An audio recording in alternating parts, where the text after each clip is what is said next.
Hi friends, അപ്പോൾ നമ്മുടെ ഇത് പാർട്ട് 3. ഓക്കെ, അപ്പോൾ നമ്മുടെ മൂന്നാമത്തെ വീഡിയോ ആണ്. നമ്മുടെ Btrl എക്സ്ചേഞ്ചിൻ്റെ മൂന്നാമത്തെ വീഡിയോ ആണ്. ഈ വീഡിയോ നമ്മൾ പറയാൻ പോകുന്നത് എങ്ങനെയാണ് ഇതിലോട്ട് INR ഡെപ്പോസിറ്റ് ചെയ്യുക എന്നുള്ള ഒരു വീഡിയോ ആണ്.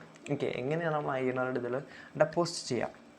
ഓക്കെ, INR ഡെപ്പോസിറ്റ് ചെയ്യുന്നതിനാണ് നമ്മളിതിൽ സണ്ണി കോയിൻ മേടിക്കാനാണ് നമ്മളിതിൽ INR ഡെപ്പോസിറ്റ് ചെയ്യുന്നത്. മിനിമം നമ്മൾ ഡെപ്പോസിറ്റ് ചെയ്യുന്നത് 100 റുപ്പീസാണ്. 100 രൂപയാണ് അതിൽ മിനിമം നമ്മൾ ഡെപ്പോസിറ്റ് ചെയ്യേണ്ട എമൗണ്ട്. ഓക്കെ, അപ്പോൾ ഫസ്റ്റ് ഓഫ് ഓൾ നിങ്ങൾ ആദ്യം ചെയ്യേണ്ടത് ഇവിടെ മുകളിൽ കുറച്ച് ഓപ്ഷൻസ് കാണാം. Balance, orders, history, staking, refer and menu. അതിൽ ബാലൻസ് എന്നുള്ള ഓപ്ഷൻ ക്ലിക്ക് ചെയ്യാം. ഫസ്റ്റത്തെ ഓപ്ഷൻ ആയിട്ടുള്ള ബാലൻസ് എന്നുള്ള ഓപ്ഷൻ ക്ലിക്ക് ചെയ്യാം. ഓക്കെ, അപ്പോൾ നേരെ ആ ബാലൻസിൻ്റെ പേജ് ഇതിൽ നമ്മുടെ ഇതിൽ ഇങ്ങനെ ലോഡായി വരും. ഓക്കെ, ഇതാണ് നമ്മുടെ ഇൻ്റർഫേസ് എന്നുള്ളത്. ഓക്കെ, അപ്പോൾ നമ്മളിതിൽ എല്ലാം ഉണ്ടാവും. ബിനാൻസ് ഒക്കെ എല്ലാം നമുക്ക് ഇതിൽ ഡെപ്പോസിറ്റ് ചെയ്യാൻ പറ്റും. BNB, അതുപോലെ BTC, അതുപോലെ തന്നെ ഡെൻഡാ കോയിൻ, ഡോജി കോയിൻ, TRX, അങ്ങനെ എല്ലാ ഷിപ്പ് കോയിൻസ്, എല്ലാ കോയിൻസും അത്യാവശ്യം നല്ലൊരു കുറച്ച് കോയിൻസൊക്കെ ഇതിലുണ്ട്. ഈ Btrl എക്സ്ചേഞ്ചിൽ ഇപ്പോൾ അവൈലബിൾ ആണ്. അപ്പോൾ നമുക്കിപ്പോൾ വേണ്ടതിൽ INR ഡെപ്പോസിറ്റാണ്. ഇവിടെ INR. ഓക്കെ, ഇന്ത്യൻ റുപ്പി നമ്മളവിടെ കണ്ടോ. ബാലൻസ്, വിഡ്രോ എന്ന് പറയുന്ന 2 ഓപ്ഷൻസ് ഉണ്ട്. അതിൽ നമ്മൾ ഡെപ്പോസിറ്റ് എന്ന് പറയുന്ന ഓപ്ഷൻ ക്ലിക്ക് ചെയ്യാം. ഡെപ്പോസിറ്റ് എന്ന് പറയുന്ന ഓപ്ഷൻ ക്ലിക്ക് ചെയ്ത് കഴിഞ്ഞാൽ ജസ്റ്റ് ഒന്ന് സൂം ഔട്ട് ചെയ്ത് കഴിഞ്ഞാൽ നമുക്ക് എല്ലാ ഡീറ്റെയിൽസ് കിട്ടും. ഓക്കെ, നമ്മൾ മലയാളീസ് പൊതുവെ ഒരു മടിയന്മാരാണ് ഈ അക്കൗണ്ട് നമ്പറൊക്കെ ടൈപ്പ് ചെയ്ത് ഡെപ്പോസിറ്റ് ചെയ്യുന്നതിൽ. സോ അപ്പോൾ അവരെ കുറച്ചും കൂടി സിമ്പിളി ആയിട്ട് അവരെന്തുണ്ട്, നമുക്കിതിൽ എന്ത് ചെയ്യാൻ പറ്റും, UPI ചെയ്യാൻ പറ്റും. നിങ്ങൾക്ക് ഒന്നെങ്കിൽ ഫോൺ പേ അല്ലെങ്കിൽ ഗൂഗിൾ പേ അല്ലെങ്കിൽ Paytm ഒക്കെ യൂസ് ചെയ്തിട്ട് UPI വഴി നിങ്ങൾക്ക് UPI സംവിധാനം ഇവർ എന്ത് ചെയ്തിട്ടുണ്ട്, കൊടുത്തിട്ടുണ്ട്. ഓക്കെ, അപ്പോൾ ഇവർ പറഞ്ഞിട്ടുള്ളത് എന്താ വെച്ച് കഴിഞ്ഞാൽ Btrl എക്സ്ചേഞ്ചിൻ്റെ ഓരോ കാര്യങ്ങൾ അവർ കൊടുത്തിട്ടുണ്ട്. അപ്പോൾ നിങ്ങൾക്ക് ഒന്നെങ്കിൽ ബാങ്ക് ട്രാൻസ്ഫർ ചെയ്യാം, അല്ലെങ്കിൽ നിങ്ങൾക്ക് എന്ത് ചെയ്യാൻ പറ്റും, UPI ചെയ്യാം. ഓക്കെ, ഏത് ചെയ്താലും കൊടുക്കേണ്ട പ്രോസസ്സൊക്കെ സെയിം ആണ്. അപ്പോൾ നമ്മൾ ആദ്യം കൊടുക്കേണ്ടതെന്ന് വെച്ച് കഴിഞ്ഞാൽ ഞാൻ ഇവിടെ യൂസ് ചെയ്യുന്നത് UPI ആണ്. ഓക്കെ, അപ്പോൾ UPI ആണെന്നുണ്ടെങ്കിൽ നമ്മൾ ജസ്റ്റ് UPI ക്ലിക്ക് ചെയ്യാം. അതിനുശേഷം നിങ്ങൾ ഗൂഗിൾ പേ അല്ലെങ്കിൽ ഫോൺ പേയിൽ ചെന്നിട്ട് ആ UPI ID-യിലോട്ട് നിങ്ങൾ എന്ത് ചെയ്യുക, നേരെ ഫണ്ട് സെൻഡ് ചെയ്യുക എന്നുള്ളതാണ് നെക്സ്റ്റ് സ്റ്റെപ്പ്.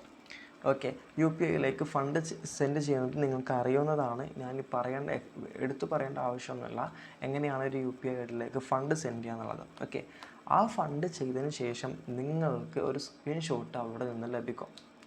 ഓക്കെ, ആ ഫണ്ട് ലഭിച്ചതിന് ശേഷം നിങ്ങൾക്കൊരു സ്ക്രീൻഷോട്ട് അവിടെ നിന്ന് ലഭിക്കും. ആ സ്ക്രീൻഷോട്ടാണ് ഇത്. ഞാൻ ഗൂഗിൾ പേ വഴിയാണ് ഇത് യൂസ് ചെയ്തിട്ട് 100 റുപ്പീസ് എന്ത് ചെയ്തു, ഞാൻ UPI വഴി സെൻഡ് ചെയ്തു. ഓക്കെ, ഇനി നെക്സ്റ്റ് സ്റ്റെപ്പ് എന്താ വെച്ച് കഴിഞ്ഞാൽ ഞാൻ 100 റുപ്പീസ് എന്ത് ചെയ്തു, സെൻഡ് ചെയ്തു. അതിനുശേഷം നിങ്ങൾക്കൊരു സ്ക്രീൻഷോട്ട് നിങ്ങൾ എന്ത് ചെയ്യുക, എടുക്കാം. ഓക്കെ, 100 റുപ്പീസ് സെൻഡ് ചെയ്തതിൻ്റെ ഒരു സ്ക്രീൻഷോട്ട് നിങ്ങൾ എടുത്ത് വെക്കാം ആവശ്യമുണ്ട്. ജസ്റ്റ് നമ്മുടെ ബാക്കോട്ട് മിനിമൈസ് ചെയ്യാതെ തന്നെ നമ്മൾ ജസ്റ്റ് ഒന്ന് ബാക്കോട്ട് വരാം. ബാക്കോട്ട് വന്നു കഴിഞ്ഞാൽ നമുക്ക് എന്ത് ചെയ്യാൻ പറ്റും, നമുക്ക് നമ്മുടെ സൈറ്റിൽ തൊട്ട് താഴെ കണ്ടോ, ഇവിടെ എമൗണ്ട് എന്ന് പറയുന്നൊരു ഓപ്ഷൻ ഉണ്ട്, എമൗണ്ട്. ഓക്കെ, ആ എമൗണ്ടിൻ്റെ അവിടെ നമ്മൾ ഫില്ല് ചെയ്യണം. നമ്മൾ എത്ര എമൗണ്ടാണ് നമ്മൾ ഡെപ്പോസിറ്റ് ചെയ്തത് ആ എമൗണ്ട് ഇവിടെ അടിക്കാം. നമ്മൾ എത്രയാണ്, 100 റുപ്പീസാണ്. ആ 100 ആണെന്ന് അവിടെ ക്ലിക്ക് ചെയ്യാം.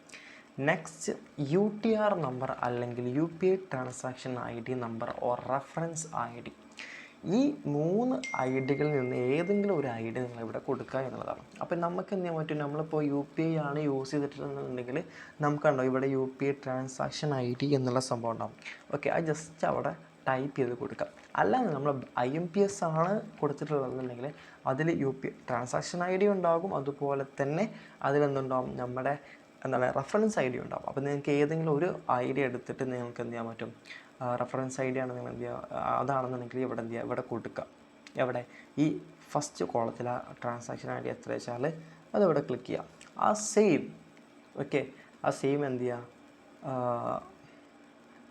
ആ സെയിം നമ്പർ ഇവിടെ എന്ത് ചെയ്യുക, ഇവിടെ ആ സെയിം നമ്പർ ഇവിടെ അടിച്ച് കൊടുക്കുക. 9565 ജസ്റ്റ് ഒരു എക്സാമ്പിൾ കാണിച്ചാൽ കേട്ടോ. അതവിടെ കറക്റ്റ് എന്ത് ചെയ്യുക, ഫുള്ള് കൊടുക്കണം കേട്ടോ. 27 വരെ ആ കൺഫേം UTR നമ്പർ ട്രാൻസാക്ഷൻ അല്ലെങ്കിൽ ആ റെഫറൻസ് ID അവിടെ ഫുള്ള് കൊടുക്കാം, കൺഫേം ചെയ്യാനാണ്.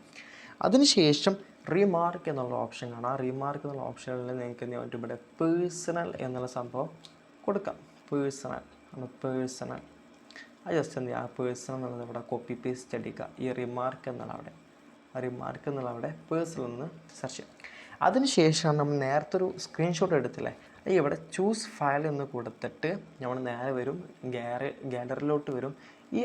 ഈ ഒരു പിക്ക് അവിടെ എന്ത് ചെയ്യുക, നമ്മൾ കൊടുക്കാൻ ഒപ്പം അവിടെ ചൂസ് ഫയൽ ജസ്റ്റ് ക്ലിക്ക് ചെയ്യാം.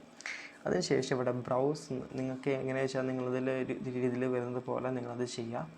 ഓക്കെ, അപ്പോൾ ഞാനിവിടെ റീസെൻ്റായിട്ട് ഇവിടെ ഉണ്ടാകും നമ്മുടെ റീസെൻ്റ് പിക്കിൽ ആ ഒരു പിക്ക് ഉണ്ടാകും. അത് നിങ്ങൾ എന്ത് ചെയ്യുക, സെലക്ട് ചെയ്യാം. നമ്മൾ എന്ത് ചെയ്യണം, ബ്രൗസ് ചെയ്യാണ്. റീസെൻ്റായിട്ട് ഞാൻ അയച്ച ആ ഒരു പിക്ക് ഇതിൽ കിടപ്പുണ്ടാവും. അതുപോലെ എന്ത് ചെയ്യുക, നമ്മൾ അതിൽ കൊടുക്കുക എന്നുള്ളതാണ്. ഓക്കെ, ഏതാ പിക്ക് വെച്ചാൽ അതവിടെ കൊടുക്കുക. അതിന് ശേഷം ഇവിടെ എന്ത് ചെയ്യുക, ഇവിടെ സബ്മിറ്റ് എന്നുള്ള ബട്ടൺ ക്ലിക്ക് ചെയ്ത് കഴിഞ്ഞ് കഴിഞ്ഞാൽ നമ്മുടെ ഈ ക്യാഷ് അതിൽ ഡെപ്പോസിറ്റ് ആവും. ഏകദേശം ഒരു 24 മണിക്കൂറിനുള്ളിൽ ഡെപ്പോസിറ്റ് ആവുമെന്നാണ് പറയുന്നത്. ഏകദേശം ഒരു 12-11 മണിക്കൂറിനുള്ളിൽ ആ ക്യാഷ് ഡെപ്പോസിറ്റ് ആവും. ഓക്കെ, ഇതാണ് പാർട്ട് 3 വീഡിയോ. നെക്സ്റ്റ് വീഡിയോ നമുക്ക് എങ്ങനെ ആ INR ഡെപ്പോസിറ്റ് ചെയ്ത എമൗണ്ട് കൊണ്ട് എങ്ങനെ നമ്മൾ കോയിൻ മേടിക്കാം എന്നുള്ള വീഡിയോ ആണ്. ഓക്കെ.